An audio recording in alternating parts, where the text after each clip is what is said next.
La libertad ha sido uno de los principios y derechos cuya relevancia ha desbordado los intereses de la humanidad para lograr su conquista. Para muchos autores, si somos despojados de la libertad, seremos incapaces de poder armonizar ningún otro derecho.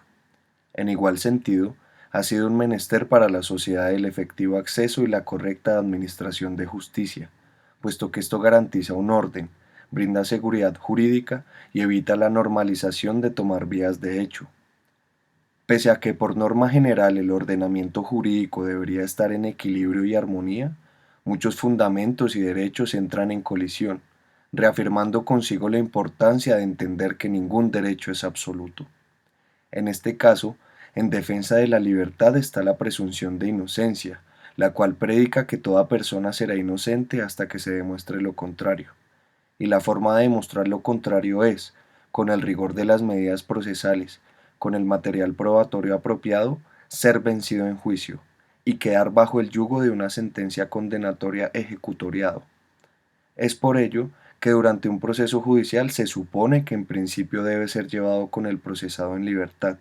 Sin embargo, como no todo derecho es absoluto, una excepción a esta presunción es la solicitud de medida de aseguramiento preventivo, la cual tiene por objeto mantener las condiciones idóneas para el acceso a la justicia, es decir, garantizar que todas las audiencias y diligencias se surtan con éxito.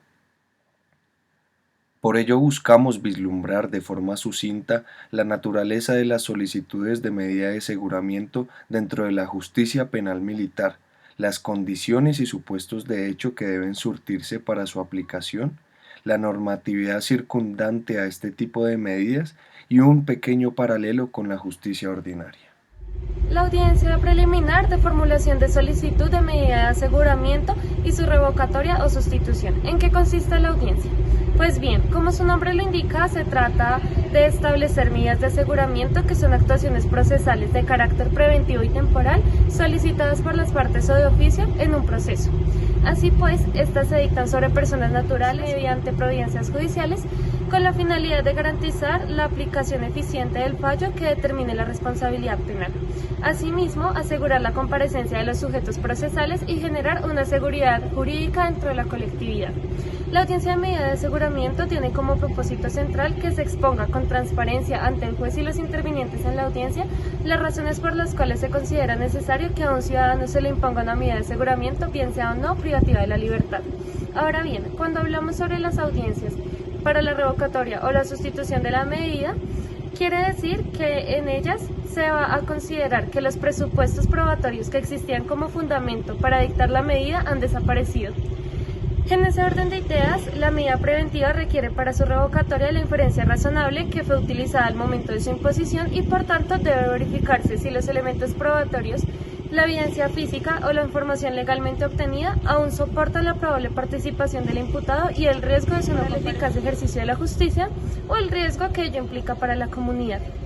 Es decir, se está ante un medio con la fuerza probatoria necesaria para destruir la medida que fue impuesta al inicio y con ello se tiene como consecuencia que ella sea eliminada o que se sustituya por una de menor severidad, especialmente cuando se habla de medidas privativas de la libertad que pueden ser modificadas por otras que no afecten directamente la libertad del individuo.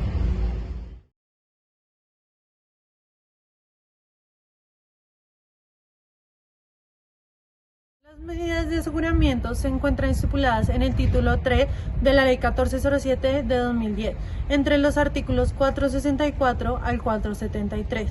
Respecto de la solicitud de medida de aseguramiento, esta será solicitada por el fiscal ante el juez penal militar de control de garantía. Dicha solicitud constará de señalar a la persona el delito, los elementos de conocimiento necesarios para sustentar la medida y su urgencia. Dichos elementos se valoran en audiencia permitiendo la controversia. La decisión se tomará después de escuchar los argumentos del fiscal, el Ministerio Público y la defensa, y así el juez penal militar de control de garantías emitirá su decisión, teniendo en cuenta los elementos materiales probatorios y evidencia física recogida y asegurada o la información obtenida legalmente. Por otro lado, respecto de la solicitud de revocatoria, cualquiera de las partes podrá solicitar la revocatoria o la sustitución de la medida de aseguramiento ante el juez penal militar del control de garantías que corresponde, argumentando y presentando los elementos materiales probatorios que permiten inferir razonablemente que han desaparecido los requisitos previstos y mencionados anteriormente. Se puede inferir razonablemente que el indiciado o acusado puede ser autor o partícipe de la conducta delictiva que se investiga. Requisitos. Primero, que la medida de aseguramiento se muestre necesaria para evitar que el imputado o acusado obstruya el debido ejercicio de la justicia. Segundo, que el imputado o acusado constituya un peligro para la seguridad de la sociedad, de la víctima o de la nación. Tercero, que resulte probable que el imputado o acusado no comparezca al proceso o que no cumpliere con la sentencia. Por otro lado, la presencia del defensor constituye un requisito de validez para que se lleve a cabo la audiencia.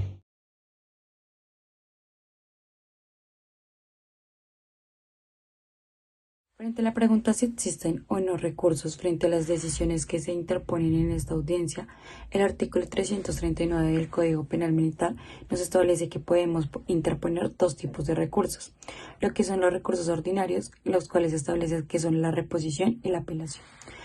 La reposición procede para las decisiones que se tomen dentro de la audiencia. Esta se sustenta de manera oral y se tiene que realizar inmediatamente en la respectiva audiencia.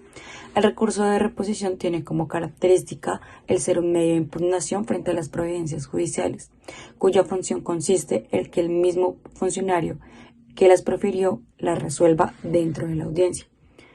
Asimismo, se dispone que este recurso se concederá en efecto devolutivo. En cuanto a la apelación procede, salvo los casos previstos en el Código Penal Militar, contra autos adoptados durante el desarrollo de la audiencia y contra sentencias condenatorias y absolutorias. El recurso de apelación se caracteriza por ser un recurso devolutivo, es decir, es aquel que es resuelto por un tribunal distinto y superior al que se dictó la resolución impugnada. Según lo establecido en el artículo 340, los efectos que causa este es un efecto suspensivo, en cuyo caso la competencia de quien profirió la decisión objeto de recurso se suspende y se realiza la apelación hasta que se resuelva por norma general. Tenemos también que el artículo 341 nos establece el trámite que se debe realizar en el recurso de apelación. Quiere decir que recibida la apelación, se citará por parte del magistrado dentro de los 5 siguientes días a una audiencia de argumentación oral. Sustentado el recurso por parte de los apelantes y oído a los intervinientes, se hallará dentro de las 2 horas siguientes la decisión correspondiente. Si el recurrente no concurre, se declara desierto el recurso. Frente a la competencia para conceder la apelación, tenemos que el artículo 203 del Código Penal Militar nos establece que la tiene el Tribunal Superior Militar y las salas de decisión Tribunal Superior Militar, ya que éstas conocen y conceden, según el parágrafo 3, los recursos de apelación y queja contra las sentencias y autos interlocutorios que sean proferidos en primera instancia por los jueces penales militares y de las decisiones adoptadas por los jueces penales militares de control de garantías y ejecución de penas en lo previsto en el Código Penal Militar. Lo concerniente a un breve comparativo entre la jurisdicción ordinaria y la justicia penal militar tiene en realidad más similitudes que diferencias. En cuanto a la solicitud, el Código de Procedimiento Penal en su artículo 306 señala el deber que tiene el fiscal de solicitar al juez de control de garantías la imposición de la medida de aseguramiento preventiva. De igual forma que indica el artículo 464 del Código Penal Militar, donde el fiscal debe hacer esta misma solicitud, pero frente al juez penal militar de control de garantías. Lo referente a la clasificación de las medidas de aseguramiento, las dos jurisdicciones se subdividen entre las que son privativas de la libertad y las que no, cambiando los centros de reclusión entre cada jurisdicción. De igual forma, demostrar la necesidad de la medida por posible obstrucción a la justicia, por representar un peligro para la sociedad, la víctima o la fuerza pública, o que sea probable su no comparecencia al proceso, son requisitos comunes que se reúnen dentro de las dos jurisdicciones, siendo estas algunas características similares a resaltar.